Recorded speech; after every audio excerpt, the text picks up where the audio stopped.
Shalom Beberajá. Vamos a continuar con el ciclo de lectura y estudio de la Torah en nuestro año 5783.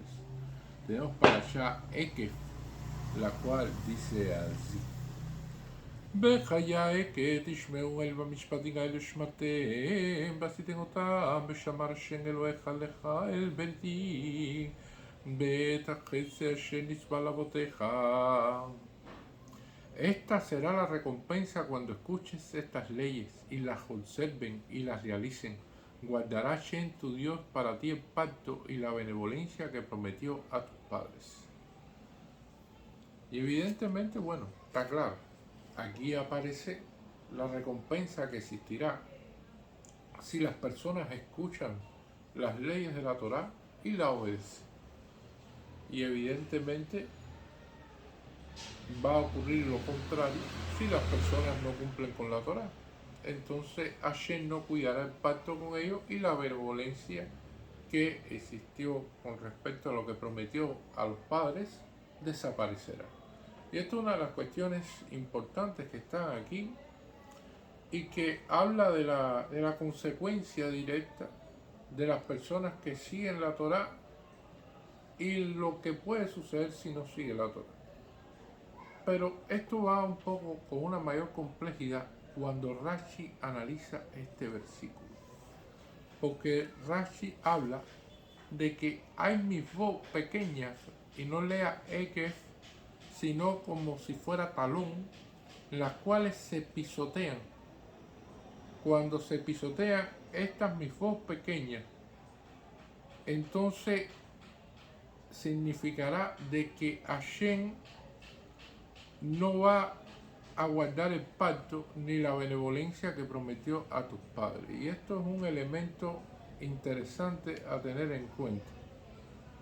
¿Por qué?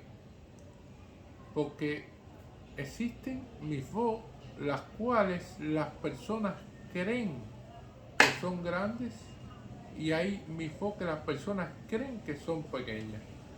Pero en realidad en la Torá, en todo el estudio de la Gemara, no te dicen cuál es exactamente la recompensa de cada mitzvot.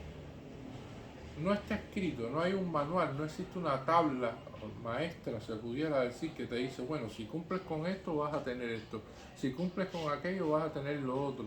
Y por lo tanto no establece realmente cuál mitzvot es grande y cuál mitzvot es pequeña. Lo que pasa es que las personas, a través de su propia interpretación, pueden decir, bueno, esta mitzvot no es tan importante. Y eso cambia respecto a los países, respecto a los lugares donde la persona puede vivir, respecto a la idiosincrasia y toda una serie de cuestiones, respecto inclusive a las costumbres familiares, toda una serie de elementos los cuales determinan qué mitzvot las personas van a estar más encaminadas en cumplir y cuáles son otras que van a decir, bueno, estas no son tan importantes, nosotros no vamos a darle esa importancia que llevan.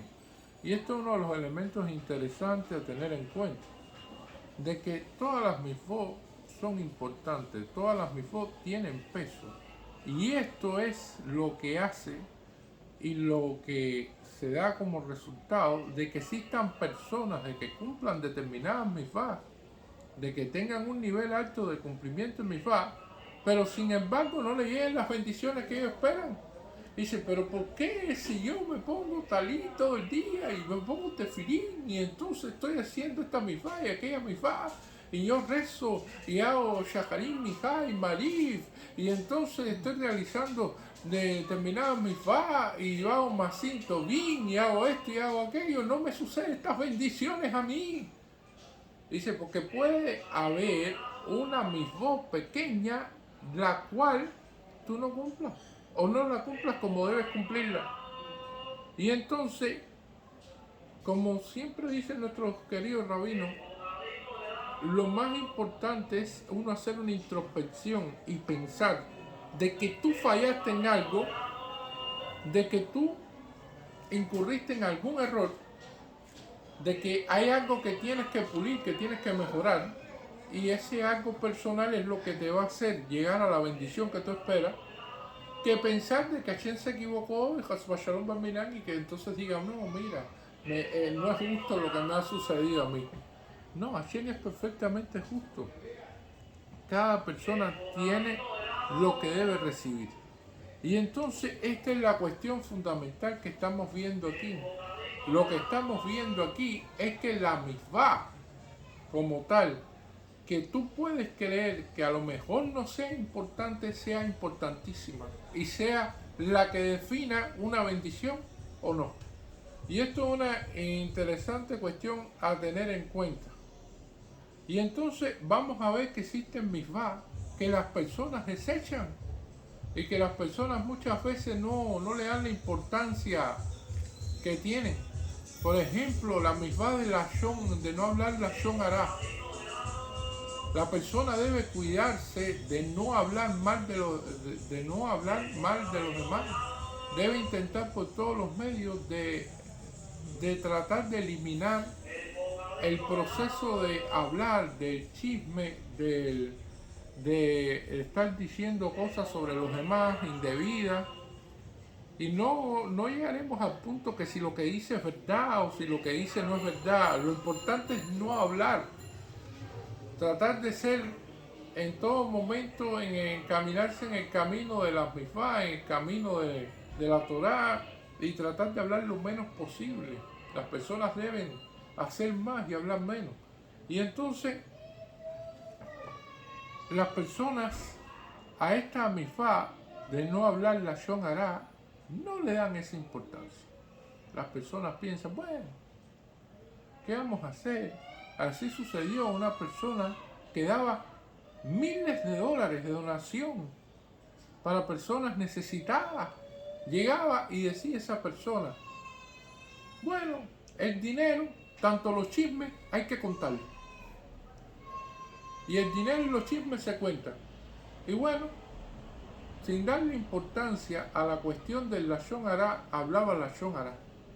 Y tal fue así de que a pesar de los miles de dólares que dio de donación y a pesar de todas las obras buenas que hizo, bueno, al final falleció y falleció joven. Y una de las cuestiones interesantes que tiene la vida del lashon hará, la importancia que tiene de cuidarlo. Y la otra cuestión es que Hashem tampoco te va a decir, porque quiere que exista variedad de mitzvot. Si ahora viene un rey, y es una de las parábolas que se hablan sobre esta cuestión, y dicen, yo quiero que me cultiven el jardín real, y entonces vienen los jardineros y dicen, bueno, ¿cuál va a ser la paga? Y el rey te dice, no, yo no te voy a decir cuánto vale cada flor, porque si yo te digo qué flor es la que vale más, entonces van a cultivar la flor que vale más y las otras no la van a cultivar. Y yo quiero variedad en el jardín. Yo quiero que el jardín tenga todo tipo de flores. Y así exactamente sucede en la vida. En la vida, las personas han entendido que inclusive en la alimentación tiene que haber variedad. No es comer solamente carbohidratos, comer una sola cosa, sino que hay que comer una serie de nutrientes de distintos elementos, de distintos alimentos que hacen falta.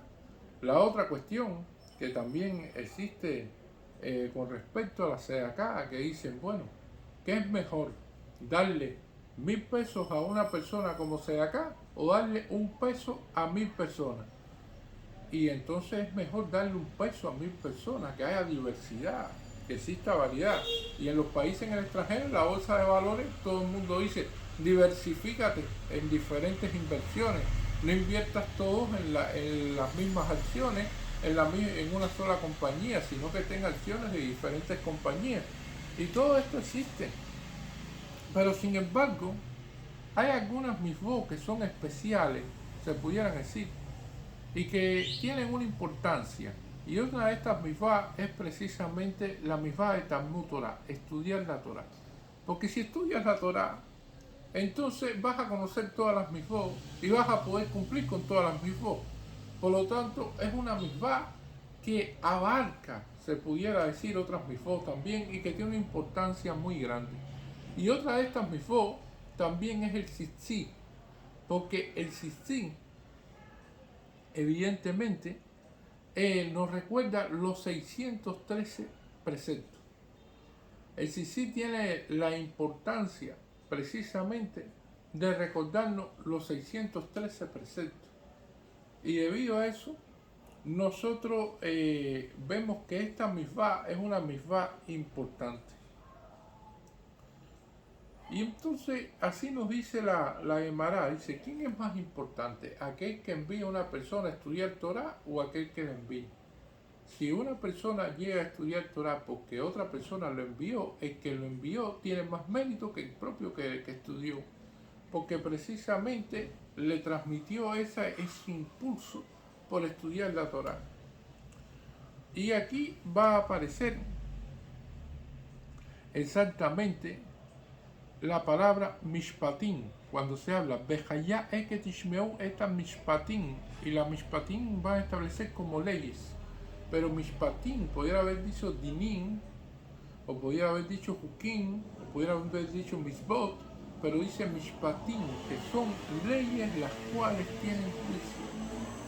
Y significa esto de que la persona va a escoger en estos juicios si las va a cumplir o no, porque hay una lucha interna dentro de la persona con el Yetzer Hara y el Yetzer Tov, y en el cual para cumplir determinadas mitzvot que no son tan lógicas, de que llevan un proceso en el cual la persona tiene que tener una intencionalidad y tiene que entonces hacer un juicio interno escuchando al Yetzer Tov para poderla realizar. Entonces esa mitzvah es a la que se refiere precisamente en este enunciado de la Perashá, en este pasuk. Y esto es una de las cuestiones que va a aparecer. Esta benevolencia que prometió a tus padres es que cada persona nace con un pan bajo el brazo. Y eso está escrito así. Cada persona nace con una parnasá, nace con una persona que va a ser la pareja de él, y nace con una casa inclusive que va a ser su vivienda. Entonces, la persona lo que tiene que tratar es de que no se le caiga el pan del brazo que tiene abajo el brazo. Tiene que tratar de que esa bendición, esa benevolencia que fue prometida a sus padres y que él la tiene, que ese pan no se vaya, de que esa parnasá no la pierda, de que la persona con quien debe casarse, que debe ser su pareja, no lo pierda. Y entonces la persona constantemente lo que tiene que tratar en la vida es de conservar la bendición que Hashem le dio. Y eso es una de las cuestiones importantes. Si la persona sigue los caminos de la Torá, Hashem va a conservar lo que le prometió a tus padres y Hashem te va a amar. Y el amar tiene una cuestión, evidentemente. ¿Qué significa de que Hashem te ame? Que Hashem te va a llevar por un camino que quizás no sea el camino más fácil. Porque en el proceso de amar, Hashem también te da retos, te da situaciones difíciles, te da complejidades en la vida. Y gracias a esas complejidades, gracias a esos retos, gracias a esos problemas, entonces puedes crecerte. Puedes entonces tener un entendimiento, puedes tener una jornada, un biná, un da'at superior de lo que es la vida. Puedes entonces conocer y puedes estar mejor preparado para las distintas situaciones. Si no fueran por los retos, si no fueran por los momentos difíciles, no tuviéramos experiencia. No sería una cuestión en la cual todo fuera coser y cantar, y entonces eso en realidad Hashem a la persona que ama le trae todos estos elementos que le hacen la vida compleja y que la persona sale victoriosa de todos estos caminos que Hashem le impone, que son por amor, porque precisamente la persona logra crecerse tanto espiritualmente como también desde otros puntos de vista. Y esto es un elemento fundamental, que Hashem siempre nos bendiga, que Hashem siempre nos mantenga en ese camino, esa benevolencia que prometió a nuestros padres, y que Hashem siempre recuerde a este pacto, porque precisamente escuchamos y cumplimos y observamos las leyes de la Torá. Muchas gracias.